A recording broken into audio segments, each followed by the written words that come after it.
पश्चिम बंगाल विधानसभा निवडणुकीत ऐतिहासिक 92% मतदानाची नोंद झाली आहे। मतदानादरम्यान हिंसाचार, झटापट आणि दगडफेकीच्या अनेक घटना घडल्या। मुर्शिदाबाद जिल्हा पुन्हा एकदा राजकीय हिंसाचारामुळे तापलेला आहे। नौदा आणि रेजीनगर विधानसभा मतदारसंघामध्ये काल रात्री सुतळी बॉम्ब फेकण्यात आले। त्याबरोबरच अनेक ठिकाणी हिंसक झटापटी झाल्याची माहिती देखील समोर आली आहे। तर तमिळनाडूमध्ये 84.24% मतदानाची नोंद झाली आहे। मुख्य लढत ही द्रमुक आणि अण्णा द्रमुकम युतीमध्ये होती। अभिनेते राजकारणी विजय यांच्या टीव्हीके पक्ष हा देखील निवडणुकीच्या रिंगणात उतरलाय। या निवडणुकीमध्ये अनेक दिग्गजांनी मतदानाचा हक्क बजावलाय। मुख्यमंत्री के स्टॅलिन, अभिनेते आणि नेते विजय, काँग्रेसचे ज्येष्ठ नेते पी चिदंबरम, ज्येष्ठ अभिनेते रजनीकांत, कमल हसन, अभिनेता अजित यांनी देखील मतदान केलंय। तर तमिळनाडूच्या जनतेचा कौल कुणाला हे येत्या 4 मे रोजी कळणार आहे। दरम्यान बारामती पोटनिवडणुकीसाठी 58.27% मतदान झालंय। उपमुख्यमंत्री अजित पवारांच्या अपघाती निधनामुळे पोटनिवडणुकीमध्ये सुनेत्रा पवार या मैदानात उतरल्यात। सुनेत्रा पवार मतदानावेळी भावूक झाल्याचं पाहायला मिळालं। श्रीनिवास पवार, पार्थ आणि जय पवार, सुप्रिया सुळे, रोहित पवार यांनी मतदानाचा हक्क बजावलाय। बारामतीच्या मतदानाचं वैशिष्ट्य म्हणजे प्रकृतीच्या कारणास्तव पहिल्यांदाच शरद पवार मतदानाला जाऊ शकले नाहीयेत। मात्र पवारांनी बारामतीकरांना मतदान करण्याचं आणि सुनेत्रा पवारांना पाठिंबा देण्याचं आवाहन केलं होतं। तर तिकडे राहुरीमध्ये देखील भाजपा आमदार शिवाजी कर्डिलेंच्या निधनामुळे रिक्त झालेल्या जागी मतदान पार पडलं। 56% मतदानाची नोंद झाली आहे। शिवाजी कर्डिलेंचे पुत्र अक्षय कर्डिलेंना भाजपनं रिंगणात उतरवलं। कर्डिले आणि राष्ट्रवादी शरद पवार पक्षाचे उमेदवार गोविंद मुकाटे यांच्यामध्ये पुन्हा मुख्य लढत झाली। तर शिवसेना ठाकरे गटाचे बंडखोर अपक्ष उमेदवार रावसाहेब खेवरे, वंचित बहुजन आघाडीचे संतोष चोळके आणि इतर अपक्ष 3 उमेदवार हे निवडणुकीच्या रिंगणामध्ये होते। राष्ट्रवादी शरद पवार पक्षाचे माजी मंत्री प्राजक्त तनपुरे यांनी शेवटपर्यंत आपली भूमिकाही स्पष्ट न केल्यामुळे त्यांच्या समर्थकांनी कुणाला पाठिंबा दिला याची जोरदार चर्चा रंगली आहे।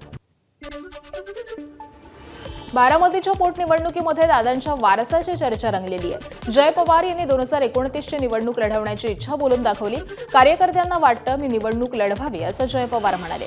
त्यामुळे जय पवार आता राजकारणामध्ये सक्रिय होणार असल्याची चर्चा ही सध्या रंगली आहे।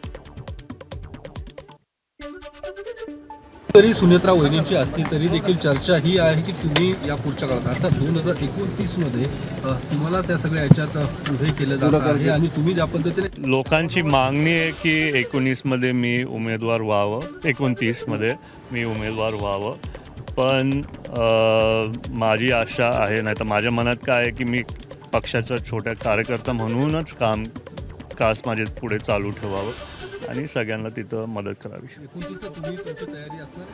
नाही, मी तुम्हाला आताच बोललो, माझी नाही, लोकांची ती मागणी। जय पवार दरम्यान बारामतीत 2029ला पुन्हा पवार विरुद्ध पवार होणार का याविषयी अजित पवारांचे बंधू श्रीनिवास पवार यांनी प्रतिक्रिया दिली आहे। दादा म्हणायचे, जय नको राजकारणात पडू, पण लोकांचं बघून इच्छा झाली असेल असं श्रीनिवास पवार म्हणाले। तो दोघंही तरुण आहेत, त्याच्यामुळं असू शकतं। आता प्रत्येकाची ती वेगवेगळी मतं आहेत। रोहितचं मत आहे, जयचं मत आहे की त्याला उभं राहायचं, फिरून फिरून त्याची पण इच्छा आहे। कारण मागं तो म्हणत होता की दादा म्हणायचं की रोहित नको याच्यात, आपलं जय नको याच्यामध्ये, पुढे चांगलं नाही आहे। पण लोकांचं बघून बघून बघून इच्छा तयार झालेली असेल आणि त्याच्यात चूक काही नाही आहे। शेवटी दादाचा मुलगा आहे तो, कोण ना कोणतरी 29ला बहुतेक वहिनी माघार घेतील आणि हा येईल असं दिसतं। रोहित पवारांना स्वतः बारामतीमधून निवडणूक लढवण्याची इच्छा आहे का, असाही प्रश्न उपस्थित होता। आता ते त्यांनी ठरवायचे, त्याच्या डोक्यात काय हे आपण सांगू शकत नाही आणि ते कालच ठरवेल। मग ते म्हणतात की मी कर्जत जामखेडवरूनच लढेन, पण अलीकडे त्यांचं बारामती परिसरामध्ये दौरा करणं, लोकांना भेटणं वाढलंय। हो, ते मी पण बघतोय वाढलेलं आहे, पण त्याच्यामुळं साहेबांचा मतदारसंघ सांभाळायची जबाबदारी पण त्याला घ्यायची असेल, सांगता येत नाही म्हणून पण वाढलं असेल।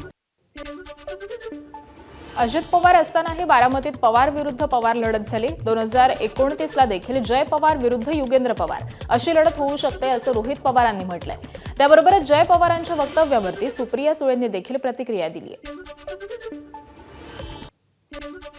त्यांचा पक्ष वेगळा आहे, त्यांच्या पक्षाने जो कुठला निर्णय त्यावेळेस तिथं घेतला जाईल, म्हणजे काकी जर निवडणुकीला त्यावेळेस उभं राहणार नसतील आणि जे उभं राहणार असेल शेवटी त्यावेळेस जी लढाई होईल 2029ला ती तशी बघितली तर सर्वपक्षीय ती लढाई त्या ठिकाणी होऊ शकते. आता दादांच्या वेळेस पण पवार विरुद्ध पवार झालं. किती मनामध्ये इच्छा नसेल पक्ष वेगळे राहतीलच, कारण का आम्ही विरोधात आहोत आणि उद्या जाऊन मग तिथं जय उभा राहिला इथून युगेंद्र तिथं असू शकतं. त्यामुळे ह्या अनुषंगाने पवार विरुद्ध पवार हे बारामतीमध्ये किती लोकांची इच्छा नसली तरी होऊ शकतं. एकतर प्रत्येकाला ह्या एका सशक्त लोकशाहीमध्ये कोणाला इलेक्शन लढायचं हा अधिकार प्रत्येकाला आहे आणि त्यांच्या पक्षाचा अंतर्गत प्रश्न असेल ना कोणी लढायचं ते. दोन्ही राष्ट्रवादी काँग्रेसचं विलिनीकरण झालं असतं तर अजित पवार मुख्यमंत्री झाले असते असं रोहित पवारांनी म्हटलंय. त्यावरून भाजपचे मुख्य प्रवक्ते नवनाथ बन यांनी रोहित पवारांना सवाल विचारलाय. अजित पवार मुख्यमंत्री का झाले नाहीत ते शरद पवारांना विचारा असं बन यांनी म्हटलंय. अजित पवारांना मुख्यमंत्री करण्याची 2004 मध्येच संधी होती, मात्र तेव्हा पवारांनी काँग्रेसला मुख्यमंत्रीपद दिलं. आता सिल्वर ओकवरती जाऊन रोहित पवारांनी हा सवाल विचारावा असं बन यांनी म्हटलंय. दादा असताना विलिनीकरण होणार होतं. दादा असताना विलिनीकरण झालं असतं तर मी तुम्हाला आत्ता आत्मविश्वासाने सांगतोय 2029चे या राज्याचे मुख्यमंत्री हे दादा 100% त्या ठिकाणी झाले असते. आणि मग आता दादा आज नसल्यामुळे दादांची इच्छा ती होती आणि दादाच आज नसतील, दादा खऱ्या अर्थाने पुढाकार घेणारी व्यक्ती त्या परिवारातून होती नाही तर पक्षातून होती, दादाच नसतील तर आज विलिनीकरणाचा प्रश्न हा उद्भवत नाही आणि निर्माण सुद्धा होत नाही. 2004ला काँग्रेसपेक्षा शरद पवार साहेबांच्या पक्षाला जास्त जागा मिळाल्या होत्या. अजितदादांना मुख्यमंत्री करण्याची संधी होती, परंतु माननीय शरद पवार साहेबांनी अजितदादांना मुख्यमंत्री न करता त्यावेळेला मुख्यमंत्रीपद काँग्रेसच्या वाट्याला दिलं. अजितदादा 2004 साली मुख्यमंत्री झाले असते तर पुढचे 10 वर्ष महाराष्ट्राचे मुख्यमंत्री राहिले असते. रोहित पवारांना असं वाटतं की येणाऱ्या काळामध्ये महाराष्ट्राचं नेतृत्व आणि मुख्यमंत्रीपद आपल्याला मिळावं, यासाठी रोहित पवारांचे हे सगळे प्रयत्न सुरू आहेत. राज्यातील विधान परिषदेच्या 9 जागांसाठी निवडणूक जाहीर झाली आहे. या 9 जागांपैकी एक जागा मवियाच्या वाट्याला येणार आहे आणि त्यामुळे एका जागेसाठी मवियामध्ये रस्सीखेच असल्याचं चित्र आहे. तरी देखील उद्धव ठाकरेंची टर्म ही संपल्यानंतर त्यांनी पुन्हा विधान परिषदेवरती जावं अशी मागणी आता जोर धरू लागली आहे. काल हर्षवर्धन सपकाळ उद्धव ठाकरेंना आणि संजय राऊतांना भेटण्यासाठी मातोश्रीवरती आलेले होते.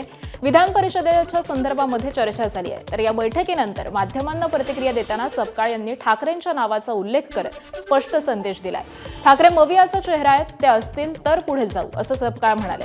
तर दुसरीकडे सुप्रिया सुळेंनी देखील ठाकरेंनी विधान परिषदेची निवडणूक लढवावी अशी एक्सपोस्ट केली आहे. काँग्रेस पक्षाने जी घेतलेली जी भूमिका होती ही भूमिका आपल्या सर्वांच्या समोर आहे की राज्यसभेच्या निवडणुकीच्या आधीपासून आम्ही सांगत आलो राज्यसभेची निवडणूक संपन्न झाली आहे, त्यावेळेस काँग्रेस लढू शकले नाही ही वस्तुस्थिती आहे. मात्र उद्धवजी जे आहेत हा महाविकास आघाडीचा चेहरा आहे आणि ते विधान परिषदेमध्ये जर जात असतील तर निश्चित आनंद होईल हे यापूर्वीच सांगितलेलं आहे. उमेदवारीच्या संदर्भात चर्चा आजच्या बैठकीमध्ये होणं हे काही अपेक्षित नव्हतं. एक संवाद आणि एकंदरीत कोणत्या पद्धतीनं महाविकास आघाडीनं पुढे गेलं पाहिजे या संदर्भातला संवाद अत्यंत महत्त्वपूर्ण होता. विधान परिषदेच्या जागांसाठी भाजपनं 30 जणांची यादी दिल्लीच्या केंद्रीय नेतृत्वाला पाठवली आहे. विधान परिषद निवडणुकीसाठी संघटनेमध्ये काम करणाऱ्या आणि नव्या चेहऱ्यांना संधी देण्याचा निर्णय भाजपच्या कोअर कमिटीच्या बैठकीत घेण्यात आलाय. पोटनिवडणुकीसाठी प्रज्ञा सातव यांच्या नावावरती जवळपास शिक्कामोर्तब झाल्याची सूत्रांची माहिती आहे. माधवी नाईक, डॉक्टर उपेंद्र कोठेकर, मनोज कोटक, केशव उपाध्ये, रवी अनासपुरे, राजेश पांडे, दयाशंकर तिवारी, राम सातपुते, रणजितसिंह निंबाळकर, संजय काका पाटील, विवेक कोल्हे, जगदीश मुळीक, प्रमोद जठार, संजय केणेकर, अर्चना पाटील साकुरकर, दादाराव खेचे, संजय भेंडे आणि संदीप जोशी अशी नावं यादीमध्ये असल्याचं सूत्रांकडून कळतंय. ठाण्यामध्ये शिंदेंची शिवसेना आणि ठाकरेंची शिवसेना आमनेसामने आलेल्या होत्या. ज्ञानेश्वर नगर परिसरामध्ये दोन्ही पक्षाचे कार्यकर्ते भिडले. उद्यानासाठी राखीव जागेमध्ये आरोग्य केंद्राचे कंटेनर उभे करण्याला विरोध करत स्थानिकांसह ठाकरेंचे नगरसेवक शहाजी खुसपे यांनी कंटेनर अडवले. तर आरोग्य केंद्र उभारण्यावरती शिंदेंच्या शिवसेनेचे नगरसेवक अनिल भोर हे ठाम आहेत. त्यामुळे परिसरामध्ये तणावाचं वातावरण असून पोलिसांचा मोठा बंदोबस्त तैनात करण्यात आलाय. रिक्षा टॅक्सी चालकांसाठी केलेल्या मराठी सक्तीवरून शिवसेनेमध्येच 2 गट पडलेले आहेत का असा प्रश्न उपस्थित होतोय.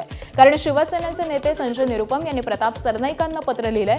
मराठी सक्तीबाबत फेरविचार करावा अशी मागणी निरुपम यांनी सरनाईक यांच्याकडे केली आहे. तर आज निरुपम दहिसरमध्ये उत्तर भारतीय रिक्षा चालकांसोबत संवाद साधणार आहेत. दरम्यान प्रताप सरनाईक यांच्या उपस्थितीमध्ये मंत्रालयात महत्त्वाची बैठक पार पडली. या बैठकीमध्ये मंत्री प्रताप सरनाईक, परिवहन आयुक्त, त्याबरोबरच रिक्षा टॅक्सी चालक संघटनेचे काही पदाधिकारी आणि भाषा तज्ज्ञ उपस्थित होते. या बैठकीमध्ये रिक्षा टॅक्सी चालकांना मराठी भाषा शिकवण्यासाठी मराठीच्या अभ्यासक्रमाबाबत त्यांनी चर्चा केली आहे.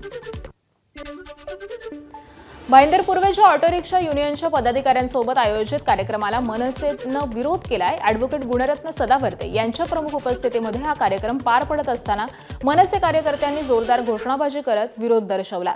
कार्यक्रम सुरू असतानाच महाराष्ट्र नवनिर्माण सेनेनं कार्यकर्ते हे मोठ्या संख्येनं घटनास्थळी दाखल झाले आणि सदावर्ते यांच्या विरोधामध्ये घोषणाबाजी करत वातावरण हे तापवलं.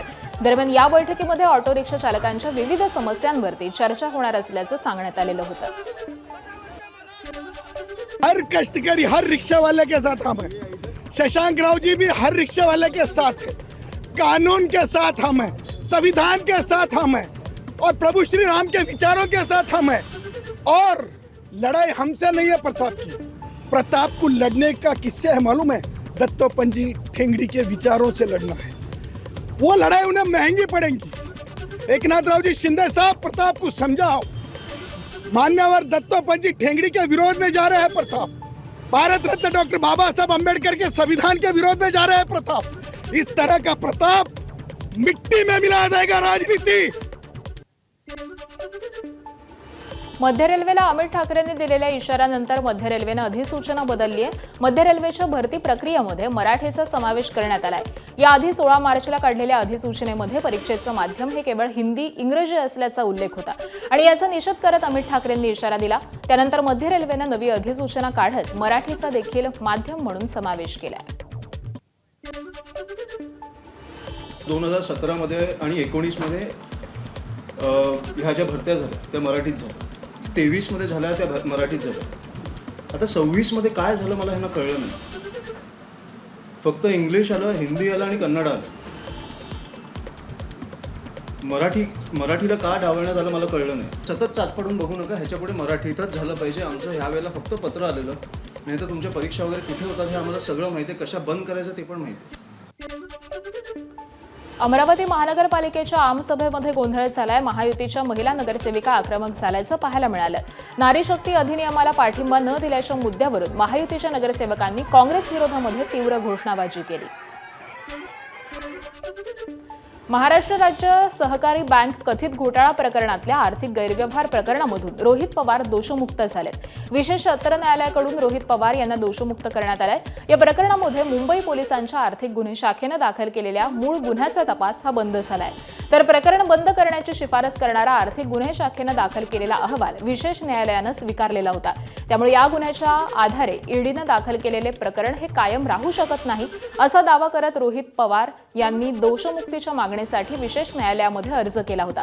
आपल्या विरुद्ध ईडीने केलेले आरोप हे खोटे असून खटला दाखल केला जाऊ शकत नाही असा दावा देखील रोहित पवार यांनी अर्जात केला होता आणि त्या अर्जानुसार रोहित पवार यांना विशेष सत्र न्यायालयानं दोषमुक्त केलंय.